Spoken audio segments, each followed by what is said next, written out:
Hello, today we take you through the OCR Gateway GCSE Combined Science Chemistry paper. Now this is the higher paper. If you're doing foundation, click on the link above to get onto that correct paper. Now to help me today, we have a special guest, Mr. G. Mr. G? I know how to get him. Chemistry, that's what it is.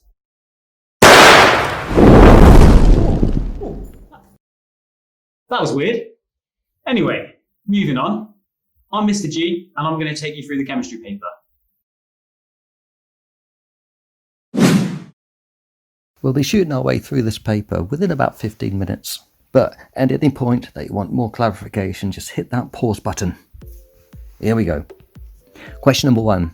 Now a chemical change, it can only be C, the change is irreversible. Now phosphorus, looking at phosphorus on the periodic table, it has got atomic number of 15, so it has 15 protons. It could be A, but no, it should also have 15 electrons. Now it's also got mass number 31, 15 minus 31, it will be 16 neutrons. For number 3, astatine, you need to know your trends down group 7. Astatine group 7, it's got 7 electrons in the outer shell, it needs just 1 more. Where's it going to get it from? It's going to get it from sodium, which is in group 1, and that's got the 1 electron to share with it. Answer D. Remember, electrons are negative, so if you add electrons to something, it actually becomes more negative. Well, remember that an alloy is just a mixture of 2 or more elements, where at least one of them is a metal. Let's try to balance the equation. On the left, X is next to the N, so let's start by balancing the nitrogen on both sides first. On the right, there's a total of 2 N's. See the number 2 outside the bracket. X then could be 2. If X is 2, there'll be a total of 12 hydrogens on the left. And to make 12 hydrogens on the right, if Y was 1, there would only be 10 hydrogens on the right. However, if Y was 2, there would also be 12 hydrogens on the right. So, with X equals 2 and Y equals 2, the nitrogen and hydrogen are both balanced on both sides. You should check this by checking the sulfur and the oxygen are also balanced on both sides, and you'll see that's also correct. Stationary phase, thin layer chromatography. Cathode, remember that's negative. So at the cathode we're going to have the positive cations, they're going to gain the electrons. In 1 mole, well, you need to remember Avogadro's number. Relative formula mass, remember that is also known as molar mass, 40, so we're looking at 0.5 moles, so half of that's 20. So looking at 20 grams. Now 1 centimetre cubed is 0.001 dm cubed, so 100 of these is 0.1 dm. It's 0.1 times 20 grams.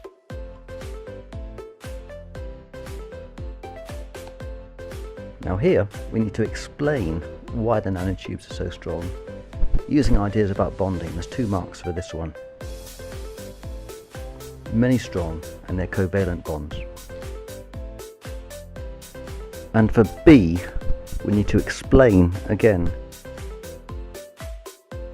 Want to say they're delocalized, the electrons, and that they're free to move.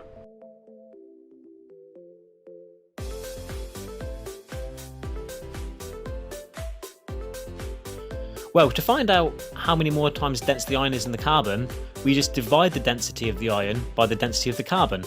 It is important here we show our workings out. It's a 2-mark question.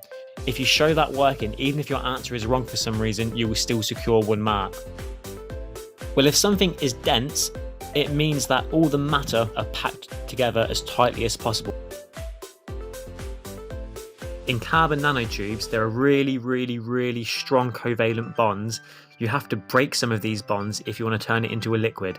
Because the bonds are so strong, it takes a lot of energy to break those bonds.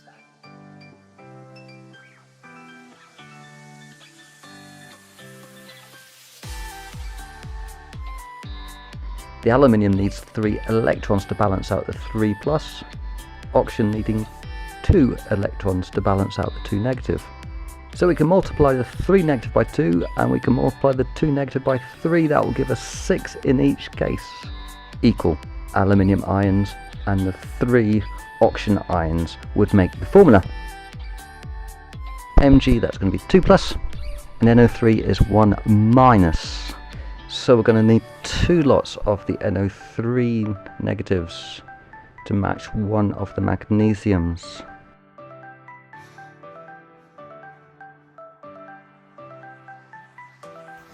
Three chlorines on the right hand side, so we need 3 on the left, but 2 aluminiums on the left. So put 2 in front of the aluminium on the right.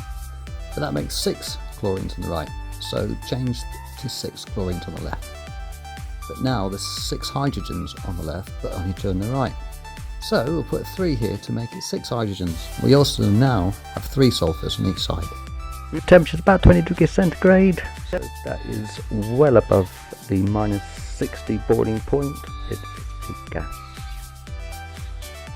The activation energy is the difference between the energy of the reactants and the highest point on the graph.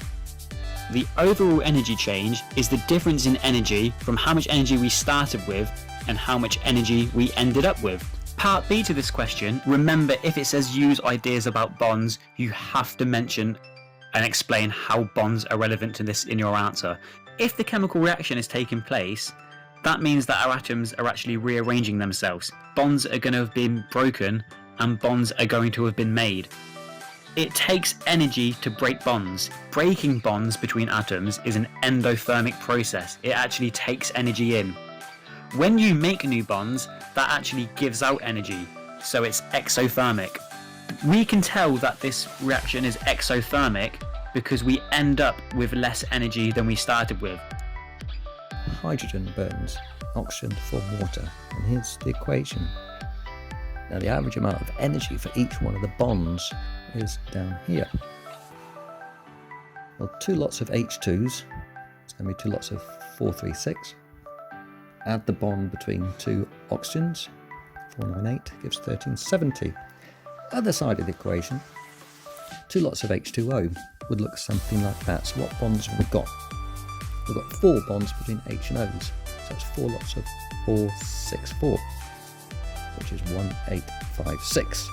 Starting off with 1370 minus 1856, we've got a negative 468. Whenever you mix an acid and a metal carbonate, the 3 things that are given off, one of them will be a salt, one of them will be water, and one of them is carbon dioxide. You use universal indicator to measure the pH of your solution. If the acid is being reacted with a metal carbonate, that acid is actually going to get neutralized. If the hydrogen ion concentration in a solution increases by a factor of 10, the pH of the solution decreases by 1. So it makes sense that the more hydrogen ions there are, the more concentrated they are, the lower the pH is going to be. 2 different acids, 1 alkaline. 2 different acids are acid A and acid B. Check out the 6th run of data. Look a little bit odd, possibly even the 2nd. We're looking for the range of results, in other words from the lowest to the highest in the table. So we'll go with that, 12.6 to 8.9, we've got a difference there, 3.7. Next part of the question, to evaluate the quality of the students' results. In other words, good points, bad points. Certainly result 6 is anomalous for both acids. Result 2 may be anomalous, but on the positives, the rest of the results look to be fairly okay.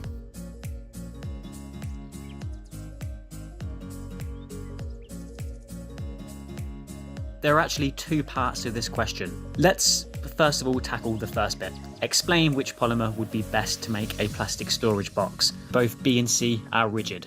It's probably ideal that the polymer is rigid to protect whatever object is inside the box.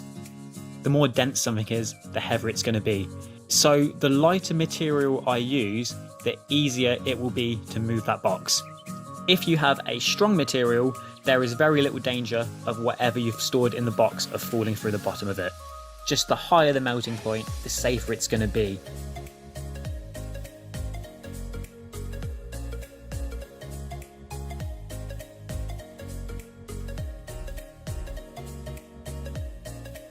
So far, we have actually only answered the first part of this question.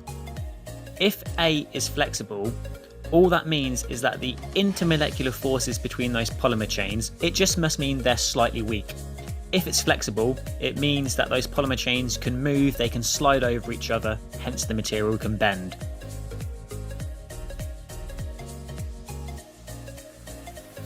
If B and C are rigid, it means that those intermolecular forces are much stronger. If they're stronger, they can't really move, they're held in place. If they're held in place and can't move, they're going to be rigid.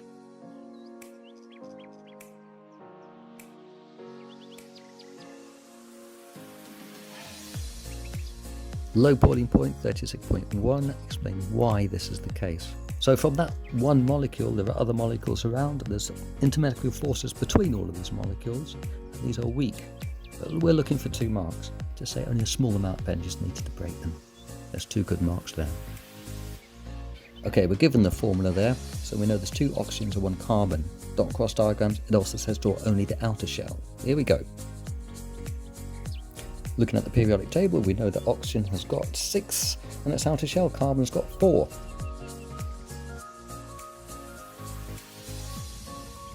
So the electrons are transferred generally from metals to non-metals. If you get rid of electrons, you make a positive ion, and if you gain electrons, you make a negative ion.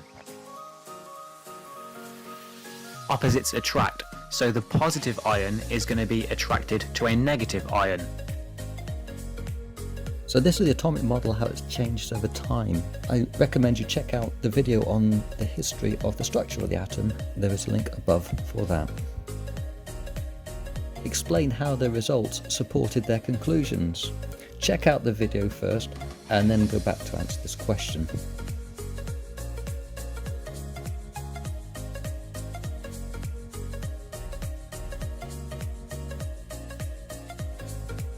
We're looking for 4 marks, I reckon we got them there.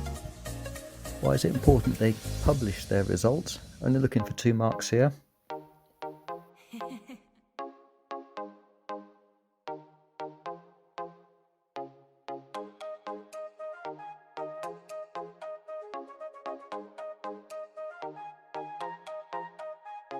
Looks like we've got 4 possible marks.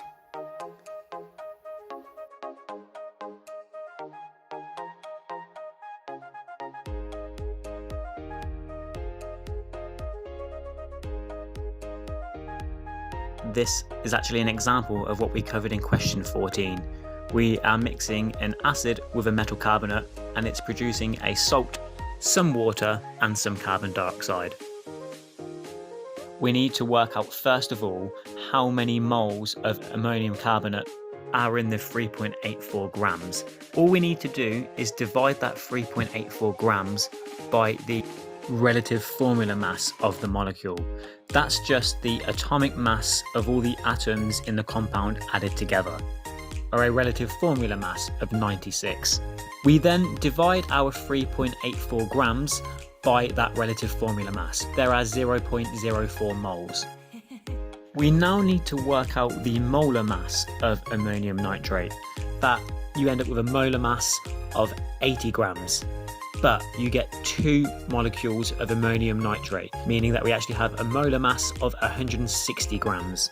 So we have worked out that we can make 6.4 grams of ammonium nitrate from 3.84 grams of ammonium carbonate.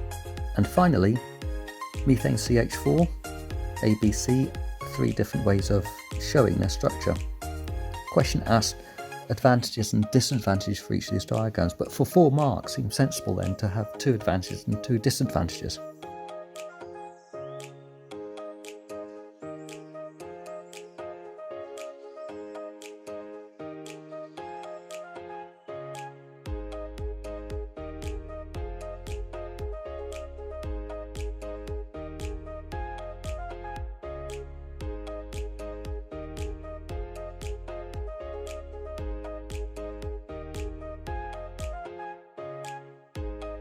And we have plenty of answers here.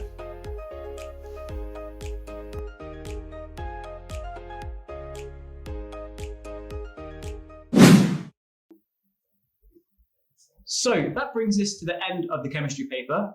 We wish you all the best. If you have any questions or comments, please leave them in the comments below. Thank you.